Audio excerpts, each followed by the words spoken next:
Hello and welcome back. I suppose this is part 7 of the Yashica FR-1 CLA. It will be a bit shorter and it's actually an update on what I've been doing lately. The camera is more or less in one piece. The electronics is still missing. Okay, so what did I do? Well, first of all, before getting all those flexi boards and wires back together, I decided I should check the focusing. In order to do that, I had to get the front plate back, and since I was getting the front plate back, I decided first of all to fix the misalignment of the aperture indicator in the viewfinder. So it was a bit off. For instance, if the set aperture was, let's say, f4, the indicator would show, I don't know, it was either half between 4 and 5.6 or half between 4 and 2.8. I can't remember exactly. And that procedure is indeed very simple. You have one screw here. Unscrewing it allows you to lift this little bracket. It's simply a small rectangular plate that keeps this little wire under pressure. So it's simply a string. It's simply a string. Once this is not exerting pressure on the string anymore, you can actually pull or release the string, so that little pulley moves left or right. And I set the lens to, let's say, f4, and played with the string until the indicator showed exactly f4. I placed this plate back, screwed in the little screw, and then applied 2 little dabs of glue exactly on the positions where the original glue had been placed. And that was that. Alright, now in order to check the focusing, what I was interested in was to, first of all, well, actually not, because I didn't check it at infinity. I trust the lens because I used it previously on a Contax body and the pictures came out perfectly fine. So my interest was in seeing if the image in the viewfinder is the same with the image on the film plane. So the focusing corresponds between the two. And in order to do that, you need first of all to be able to keep the shutter open, which was one of the challenges. And on the other hand, to have something on the film plane that can allow for the assessment of the focus. And that something is actually a focusing screen. This is a focusing screen from a Praktica camera that was beyond repair. And it's simply kept in place by these little strips of tape. Now it's a bit slanted because the dimensions of the focusing screen are not big enough for the focusing screen to actually sit on the rails, and at the same time it is long enough that I can't put it vertically because it will sit on the outer rails. So this is another body of Yashica. So you have 4 rails. The 2 innermost rails are those that the film will ride on. The 2 outer rails are a bit higher, so if the focusing screen would sit on the outer rails, it would not be on the same plane as the film would be when using the camera with actual film. That's why I had to let's say this is the focusing screen, I had to put it a bit like this. So the corners would still sit flush on the inner rails, but would not touch the outer rails. That's what I did. Okay, now the focusing screen must be placed with the shinier face or side pointing towards your eye, because the other side is less shiny and it's the actual side on which the image forms. And since that, I mean, the side of the film that gets the image formed is the one that sits on the rails, the focusing screen should sit the same. So you can assess the image that forms at the level of those rails. All right, now for getting the shutter to stay open. Well, since there's no electronics involved, you have to do it manually. And in order to do it manually, you need to lock down this latch, so this piece of the electromagnet that controls the second curtain. Otherwise, I can cock the shutter. I think it's already cocked. Yeah, so I can arm the shutter, but when releasing, you will see nothing, because both curtains will start at the same time, and therefore no gap will form between them. What I did was to put this little shank, so it's a shank from a Dremel. It goes in this adapter. This whole thing goes on the handpiece, and you fit a file, not a file, a Dremel bit, either a polishing disc or felt or whatever it is. Okay, so I used this to actually stick it here. So in this little gap between the latch and the rest of the body, just above that gear. If I put that shank in there and release the shutter, let me see if I...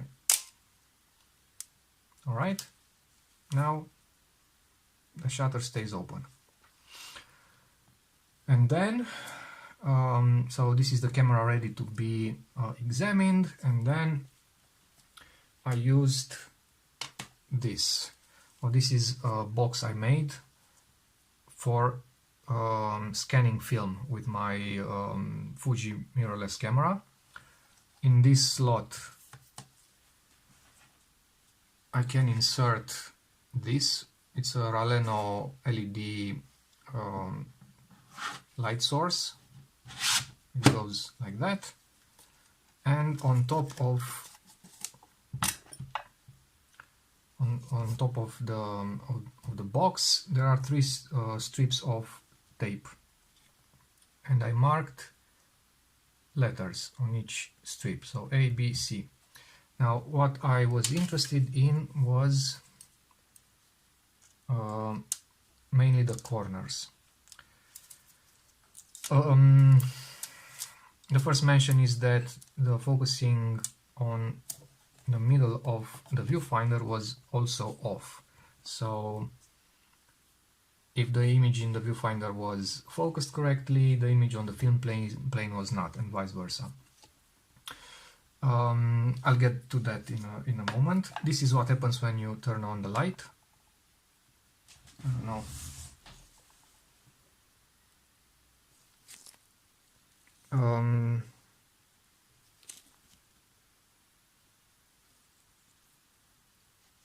So you can see the letters. All right, and the thing is that I assumed the focusing was not correct anymore, because when I removed this frame, these little 3 screws, so the silver screws, one, the second is here below the spring, and another one is here, they were loose because they are not loose right now because the frame and these other 3 screws that are black are putting pressure on the other 3, so they can't turn. But once you unscrew the 3 black screws or take out the frame, the others will be loose, and even the slightest nudge to them will move them. So I assumed that most likely I did touch them by mistake, and therefore the level at which the frame and the focusing screen will sit at was no longer the one that was adjusted in the factory.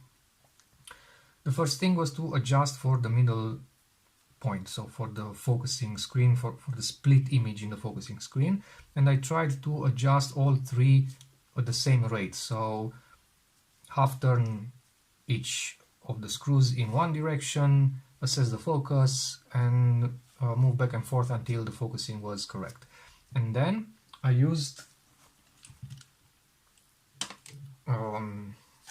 this, the letter stuff, so I could assess if the corners were also the sharpest when the center was in focus, and of course they weren't. So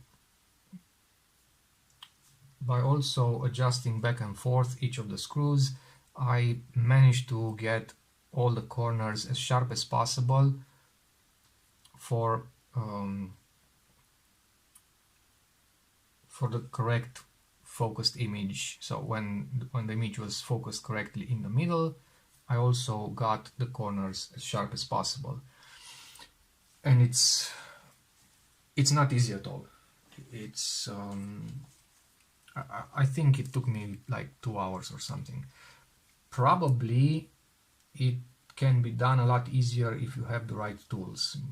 Maybe a collimator, I don't know, never had one, so I wouldn't really know. I'm not really sure how they do it in the factory.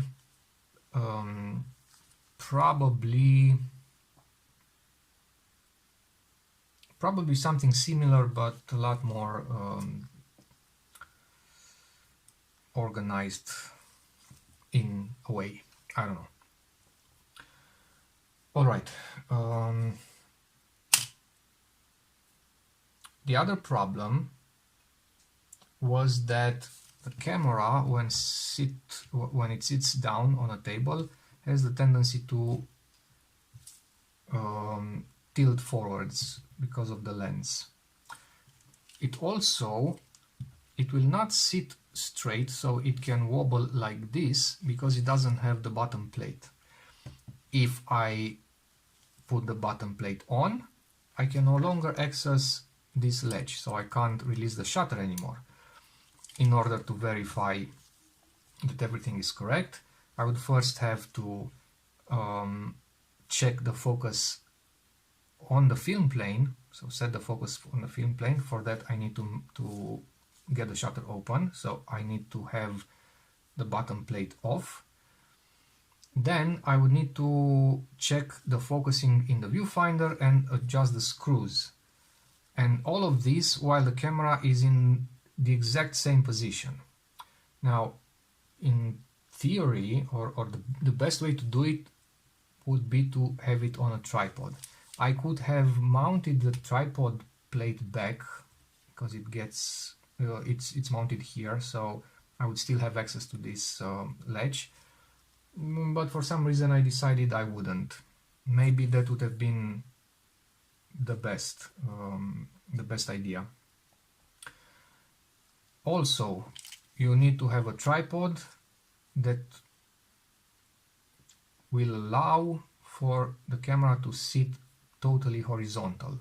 If the light source, or in my case the light source with the strips, is also horizontal. So the two are perfectly parallel, which is easier said than done. And the biggest issue is that the final test will be the film test. I will not be able to really make sure that the focusing is right until I get the first film through the camera. In order to do that, I will need to put the electronics back. Once the electronics is back, I no longer have access to the screws, so that's a bit shitty. Anyway, it's not the focusing or the accuracy of the focusing in the middle, so in the split screen, that's hard to get. That was pretty straightforward to adjust, but the horizontal of the focusing screen, that was a lot trickier to adjust.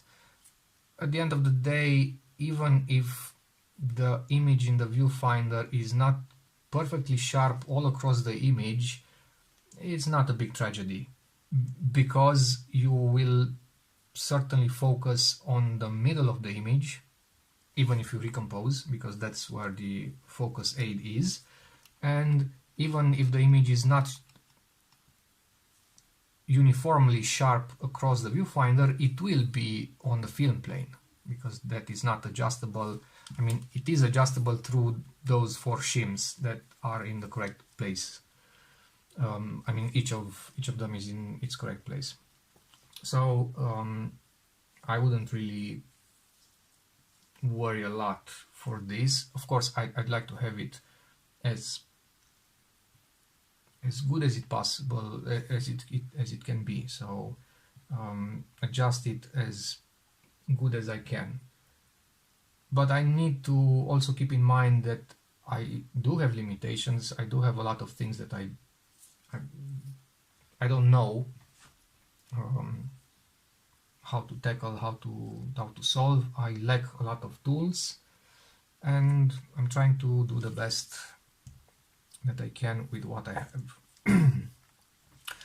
Alright, so this was the focusing challenge. Now it's time for the electronics challenge. So getting everything back together, all the wires routed back as close as possible to how they were, all the solderings redone, and hopefully it will light up and not make any smoke. Alright, thank you. I will see you in the next episode. Hopefully that will be the last on this camera.